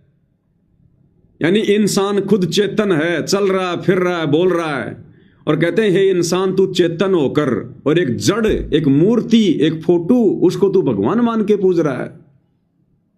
चेतन होके जड़ को पूजे, ये गांठ बांध पाषाण रे। पत्थर को गांठ बांध रखा इन्होंने अपने पल्लू के, बहुत कीमती वस्तु समझकर। जैसे कोई व्यक्ति हीरे मोती लाल को ना पहचान कर उसको तो साइड में छोड़ दे, और एक जो है पत्थर को अपने पल्लू के गांठ बांध रखा है, ओहो बड़ी कीमती चीज है ये। तो कहते हैं वो तो मूर्ख व्यक्ति है जो चेतन होकर जड़ को पूज रहा है। तो इसी प्रकार ये लालों के लाल, हीरे मोती लाल सतगुरु रामपाल जी भगवान है। ये चेतन परमात्मा, जिंदा परमात्मा, इसको भगवान नहीं मान रहे, इनकी आरती नहीं उतार रहे, इनको भोग नहीं लगा रहे, इनका प्रकट दिवस नहीं मना रहे, और वो जड़, वो फोटो, उसको परमात्मा मान के पूज रहे हैं। तो ऐसे लोगों के विषय में कह रहे हैं भगवान, 184 जल के वासी भुगते चारों खान रे, चेतन होके जड़ को पूजे ये गांठ बांध पाषाण रे, गांठ बांध पाषाण रे। भाई मरकट कहाँ चंदन के ले पे, क्या गंग नवाव सवान रे। भाई मरकट कहाँ चंदन के ले पे, क्या गंग नवाव सवान रे। सुधी हो ना पूछतास की, वो छोड़े को न्या बाण रे, छोड़े को न्या बाण रे। परमात्मा कहते हैं ऐसे लोगों की हालत तो उस गधे के जैसी है। मरकट यानी गधा। गधे को उसके शरीर पर चाहे कितना जो है चंदन का लेप कर दो, अगले ही पल उसको छोड़ते ही वो कुर्डियों में जाकर लौटेगा, राख में जाके लौटेगा, गंदगी में। तो कहते हैं मरकट के ऊपर चंदन लेप करने का कोई फायदा नहीं, उसने तो गंदगी में उसने लोट लगानी है। तो इन आश्रम वालों को कितना ही समझा दो, कितना ही ज्ञान बता दो, कितना ही कुछ दे दो, इनको प्रमाण है, अगले पल इन्होंने तो गुड़ और गोबर को एक करना है। और क्या गंग नवावे सवान रे। और कहते हैं जो कुत्ता होता है ना, कुत्ते को कितना ही गंगा जी में स्नान करवा दो, उसकी पूंछ कभी सीधी नहीं हो सकती, कभी भी, चाहे गंगा जी में कितनी डुबकी लगाओ। तो जो ज्ञानहीन प्राणी होते हैं, जिनके पिछले जन्मों के संस्कार मजबूत नहीं होते हैं भाई और बहनों, उनको कितने प्रमाण दे दो, कितने वीडियो बना दो कि गुरुदेव भगवान स्वयं परमात्मा है, परमेश्वर हैं, कबीर जी हैं, मान जाओ, लेकिन उनकी पूंछ कभी भी सीधी होने वाली नहीं है। वो छोड़े कोन्या बाण रे। बाण यानी आदत। वो कुत्ता कभी भी अपनी आदत नहीं छोड़ता, वो गधा कभी भी अपनी आदत को नहीं छोड़ेगा। भाई 12 कोट जहां जम किंकर, बड़े बड़े दैत्य हवान रे। 12 कोट जहां जम किंकर, बड़े बड़े दैत्य हवान रे। धर्मराय के दरगाह माही, हो रही खेचा ताण रे, हो रही खेचा ताण रे। भाई 184 कठिन 83, तू वचन हमारा मान रे। 184 कठिन 83, तू वचन हमारा मान रे। जैसे लो तार जंती में, तेरे ऐसे खिंचे प्राण रे, ऐसे खिंचे प्राण रे। फिर क्या होता है ऐसी आत्माओं के साथ में? देखो, ये जगत और भगत दोनों के लिए है ये संदेशा।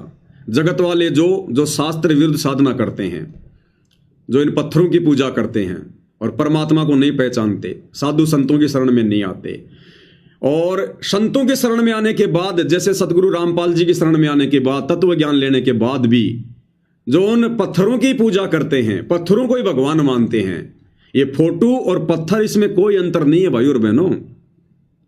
जिस समय ये शब्द जो बनाया गया है आदरणीय गरीबदास जी के द्वारा, उस समय भाई और बहनों ये डिजिटल मीडिया नहीं था, ये प्रिंट वगैरह निकालने की सुविधा नहीं थी, ये फोटो वगैरह नहीं बनती थी देवी देवताओं की। उस समय ये मूर्तियां बनती थी पत्थर की। इसलिए गरीबदास जी ने जो है वो जड़ नाम दिया उसको, कि भाई वो मूर्तियां पूजते हैं।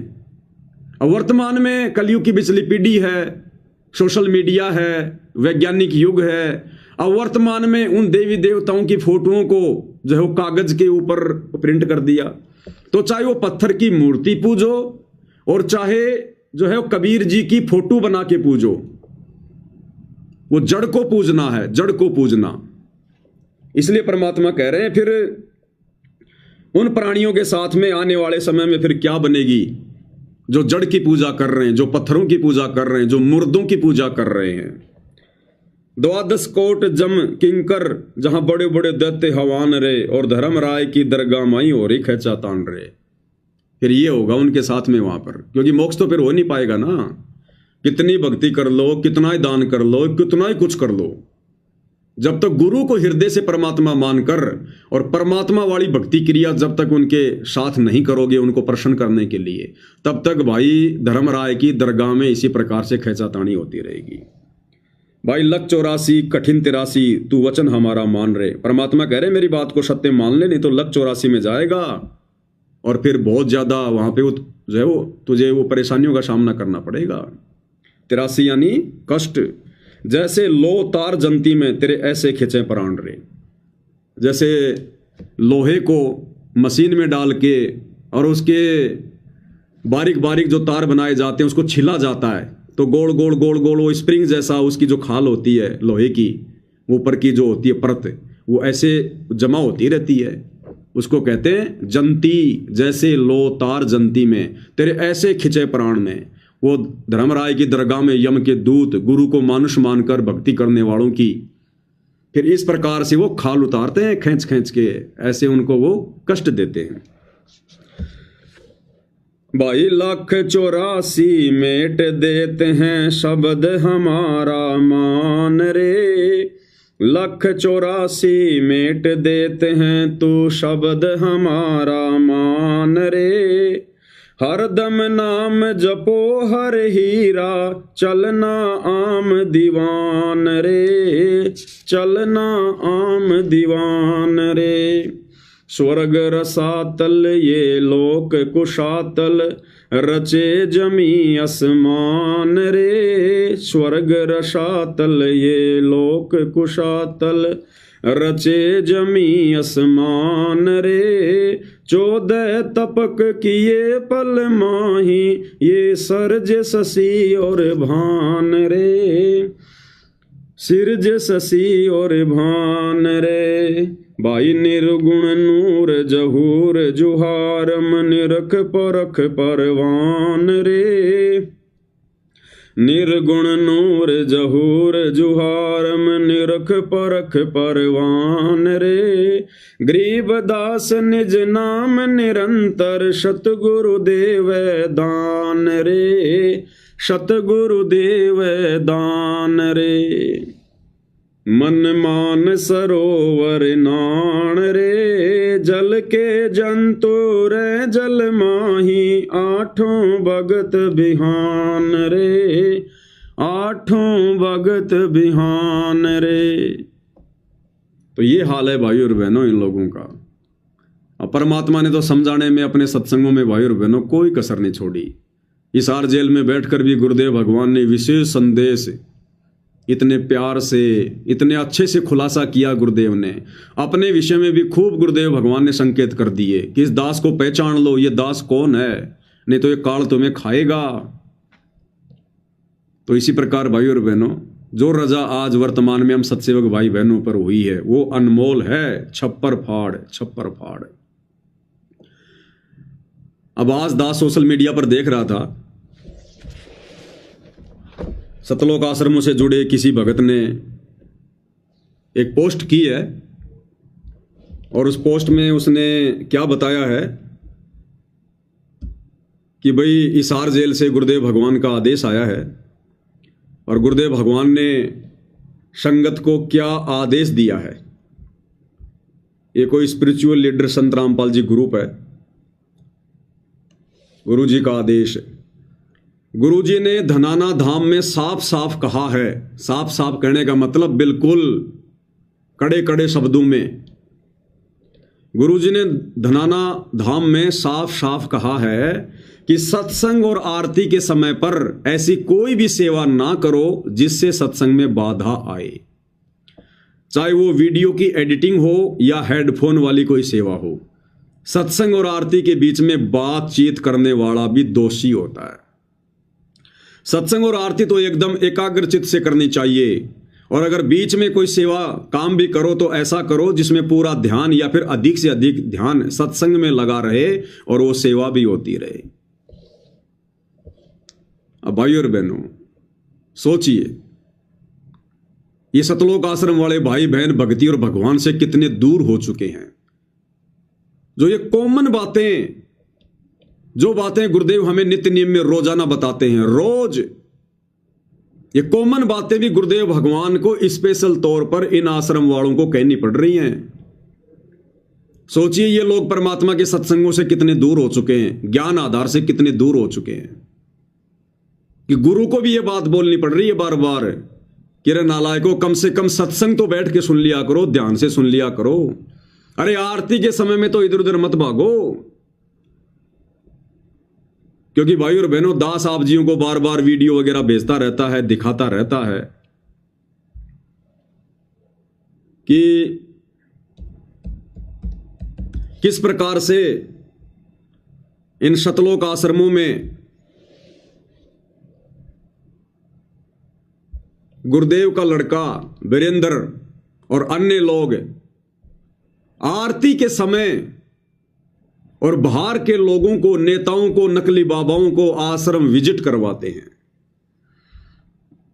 एक तरफ तो आरती चल रही है, दूसरी तरफ गुरुजी का बड़ा लड़का वीरेंद्र एक नकली उस कबीर पंथी को सतलोक आश्रम दिखा रहा है, उसको घुमा रहा है कि देखो जी हमने ऐसा आश्रम बना दिया, ये हमारा आश्रम है।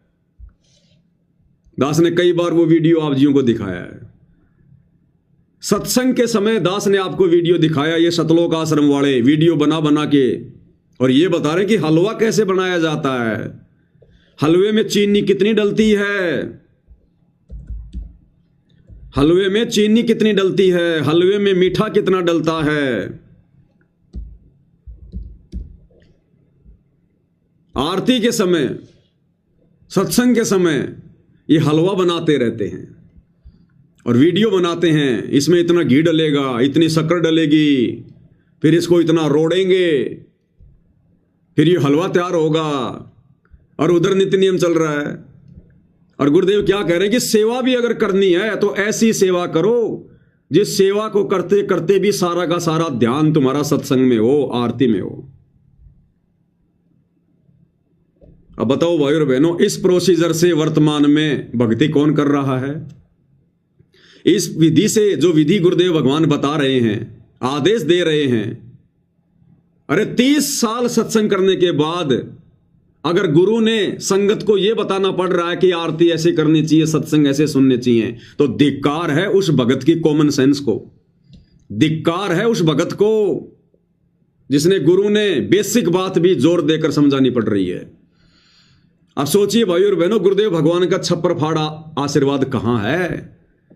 अरे इस विधि से तो आरती हम सत्सेवक भाई बहन करते हैं, 100 काम छोड़कर सत्संग सुनते हैं, 100 काम छोड़कर, और गुरुदेव भगवान की आरती उतारते उतारते हम लोग जो है उनकी महिमा कर रहे हैं। संध्या आरती, सुबह का नित्य नियम, तीनों समय की आरती हाथ में भक्ति बोध लेकर, या गुरुदेव भगवान की जो आरती है हम भगत भाई बहन उसको अपने मुंह से उसको रिकॉर्ड करके साइड में उसको चला के, और वो शब्द हम ध्यान से सुनते हैं और गुरुदेव भगवान की आरती उतारते उनके ऊपर हम चवर करते हैं।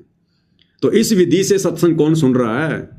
इस विधि से आरती कौन कर रहा है? तो गुरु का आशीर्वाद कहां होगा? फिर किन आत्माओं से गुरु प्रसन्न होगा? इसलिए दास कहता है कि ये जो साध संगति है, ये गुरुदेव भगवान का यथार्थ 13वां कबीर पंथ है, यथार्थ 13वां कबीर पंथ। और गुरुदेव के आशीर्वाद से यहां पर आप और हम भगत भाई बहन इतनी अच्छी भक्ति कर पा रहे हैं, मर्यादा निभा पा रहे हैं। अन्यथा इन आश्रमों में देख लो, ये कहते हैं कि सतलोक आश्रम तो भक्ति के केंद्र हैं, और भक्ति की यहां पर छीट भी नहीं है। वो अंतर्यामी भगवान तो हिसार जेल में बैठ के सब देख रहे हैं ना, ये क्या ड्रामे कर रहे हैं, कैसे इनकी आरतियां होती हैं। इन आश्रमों में जाकर आने वाले भगत भाई बहन बता रहे हैं कि भगत जी हम चले तो गए, लेकिन हमारा तो मन वहां बिल्कुल नहीं लगा, साथ संगतियों वाली खुराक वहां बिल्कुल भी नहीं है, 1% भी। बोला सतगुरु रामपाल जी भगवान के समय सतलोक आश्रमों में कम से कम संगत आरती के समय बैठ तो जाया करती थी। वर्तमान में तो कोई बैठता भी नहीं है, कोई बाथरूम में भग रहा है, कोई भंडारा ले रहा है, कोई दूसरी तरफ जा रहा है, मोबाइल ले लेके बैठे हुए हैं, मोबाइल में लोग देख रहे हैं, खेल रहे हैं, आरती चल रही है, हो गई आरती, कोई लेट रहा है, कोई आपस में बातचीत हो रही है, जैसे किसी ब्याह शादी में होता ना, वैसा होता है वहां पर। उसके बाद उन भाइयों ने फिर आश्रम में जाना छोड़ दिया कि भाई यहां भक्ति नहीं है, हम तो गलती से आ गए थे, यहां पर यहां आत्मा की खुराक नहीं है। तो ये दया गुरुदेव आप और हमारे ऊपर बख्श रहे हैं। और सोचो भाई और बहनों, इन आश्रम वालों को गुरुदेव ये आदेश दे रहे हैं, इन आश्रम वालों को, इन लोगों के अनुसार, इन आश्रम वालों को, जबकि आश्रम वालों को इस प्रकार के आदेशों की आवश्यकता नहीं पड़नी चाहिए। जिस प्रकार हॉस्पिटल में कोई रोगी एडमिट है और हॉस्पिटल में एडमिट रोगी को ज्यादा टेंशन नहीं होती है। क्यों नहीं होती? क्योंकि अगर कोई दिक्कत भी हो गई तो वहां पर डॉक्टर होता है, तुरंत डॉक्टर उसकी हेल्प करेगा, उसकी मदद करेगा। लेकिन ये सतलोक आश्रम वाले तो जो भक्ति रूपी हॉस्पिटल है, उस आश्रम में भी भाई और बहनों ये एकाग्रचित होकर बैठकर या खड़े होकर या भक्ति बोध लेकर ध्यान से आरती नहीं कर रहे। तो सोचो भाई और बहनों, जब ये उन आश्रमों से अपने घरों पर आते होंगे तो अपने घरों पर फिर ये क्या आरती करते होंगे, ये क्या सत्संग सुनते होंगे, कितने ध्यान से सुनते होंगे। जब गुरुदेव ने यहां तक लिखना पड़ा, आदेश देना पड़ा अंतर्यामी ने कि रे कम से कम तुम इतनी दूर दूर से आते हो, कोई 1000 किलोमीटर से आ रहा है, कोई 500 किलोमीटर से आ रहा है, क्यों आ रहे हो? टाइम पास के लिए आ रहे हो क्या? अरे आश्रम में भक्ति के लिए जाते हैं, सेवा के लिए जाते हैं, और तुम इन आश्रमों में आकर भी वही बकवाद करते हो। तुम्हारी नींद ही पूरी नहीं होती, तुम्हारी मोबाइल से आंखें नहीं हटती, तो फिर तुम क्यों आ रहे हो आश्रम में? तो सोचो भाई और बहनों, आश्रमों में जिनकी भक्ति ये है, तो सोचो आश्रम में तो महीने में वो 2 दिन जाते होंगे, बाकी के 28 दिन अपने घरों पर वो क्या भक्ति करते होंगे। तो ये दया भी पूज्य गुरुदेव भगवान ने आप और हमारे ऊपर बख्शी हुई है। और इस संदेश के माध्यम से सत्सेवक भाई बहनों ने और सावधानी बरतनी है। अगर कोई सत्सेवक भाई बहन गफलत में चल रहा हो, आरती के समय या सत्संग के समय यदि वो फालतू की यदि कोई वो क्रिया करता हो, तो भाई उनको भी सावधान होने की जरूरत है। आदेश तो आदेश ही होता है। मैं इस लिखे हुए पैराग्राफ को आदेश इसलिए बता रहा हूं, मुझे नहीं पता ये गुरुदेव का आदेश है या नहीं है। जिस भगत ने ये डाला है गुरु जी का आदेश बताकर, मैं इसको आदेश इसलिए मान रहा हूं, बता नहीं रहा, मान रहा हूं, क्योंकि ये जो लिखी हुई लाइनें हैं ये मेरे गुरुदेव के तत्व ज्ञान से संबंधित हैं। ये गुरुदेव भगवान के वचनों से मेल खाती हैं, उनके सत्संगों के अनुसार है ये। इसलिए ये चाहे धनाना आश्रम में आदेश आया हो, चाहे किसी और भगत को गुरुदेव ने दिया हो, लेकिन ये गुरुदेव के सत्संगों से मेल खा रही है, इसलिए मैं इसका समर्थन कर रहा हूं। हम उन तमाम आदेशों का समर्थन करेंगे जो आदेश गुरुदेव के सत्संगों से मेल खाएंगे, वो चाहे सतलोक आश्रम की तरफ से आओ या चाहे वैसे कोई भगत बताओ। लेकिन ये लोग ऐसा कोई आदेश पारित ही नहीं करते जो गुरुदेव के ज्ञान के अनुसार हो। तो जो आदेश गुरुदेव के अनुसार होगा, उनके भक्ति विधान के अनुसार होगा, उसको हम बिल्कुल सत्य मानेंगे। तो ये जो आदेश है ये गुरुदेव भगवान के भक्ति विधान के अनुसार है, बिल्कुल सत्य है। तो हम सत्सेवक भाई बहनों ने और अधिक ध्यान रखना है और अधिक विशेष सावधानी रखनी है कि आरती के समय हम अन्य कोई दूसरा काम ना करें। और इसीलिए सतगुरुदेव भगवान ने ये पाती पंच पोहप कर पूजा, देव निरंजन और न दूजा, हमसे इस विधि से आरती करवानी शुरू की है, ताकि मन को बकवाद करने के लिए, इधर उधर की बातें सोचने के लिए समय ना मिले। अगर आरती करते समय सुबह का नित्य नियम या शाम की संध्या आरती, जब गुरुदेव की आरती करते हुए हम उनकी महिमा करेंगे, तो हमारा ध्यान कहाँ रहेगा? या तो वाणियों में रहेगा या फिर सामने गुरुदेव भगवान के स्वरूप में रहेगा, क्योंकि हम आरती उनके स्वरूप को देखकर कर रहे हैं सामने। तो कान क्या सुनेंगे? गुरुदेव के वचन, वो वाणियां, वो चाहे भगत की जुबान में हो चाहे गुरुदेव की जुबान में हो। और आंखें क्या देखेंगी? अपने गुरुदेव का स्वरूप।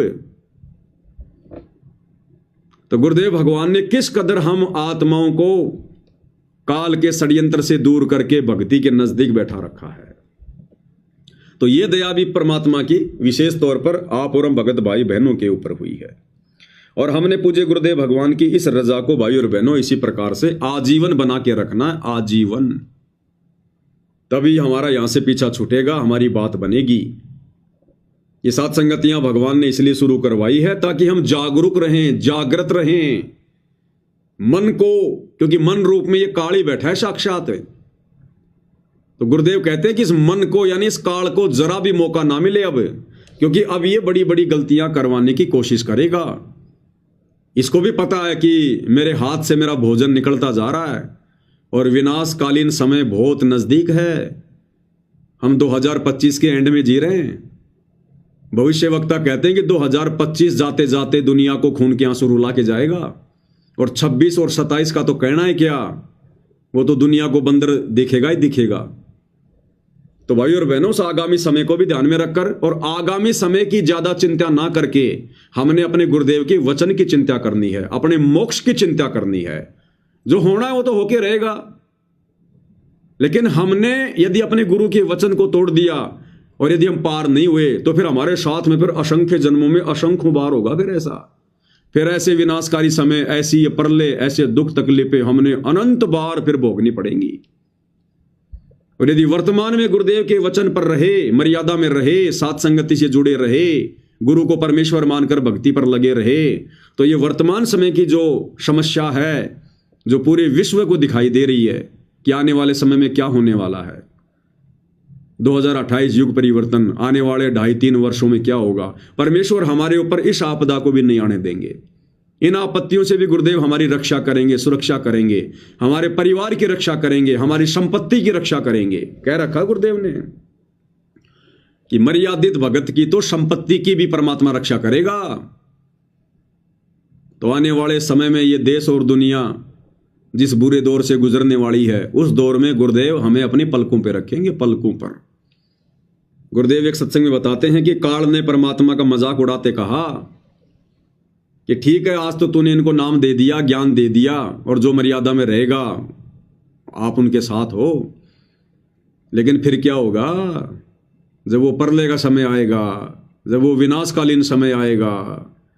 तो काल ने कहा कि धर अंबर सब जाएंगे और विनसेंगे कैलाश, एकम एका होवेगा तब कहां रहेंगे तेरे दास। तो परमात्मा ने कहा कि धर अंबर सब जान दे और विनसन दे कैलाश, और एकम एकम होण दे मेरे आश्रय रहेंगे मेरे दास। कि आज जो ये भक्ति कर रहे हैं, जो धर्म कर्म कर रहे हैं ना, इस भक्ति और धर्म कर्म के सहारे इन आत्माओं को मैं अपनी हथेलियों पे रखूंगा, अपने हाथों पर। जैसे पानी के ऊपर जहाज रहता है ना, वो डूबता नहीं, ऐसे तेरे उस विनाशकारी समय में मैं अपनी आत्माओं को ऐसे रखूंगा, उन पर कोई आंच नहीं आने दूंगा।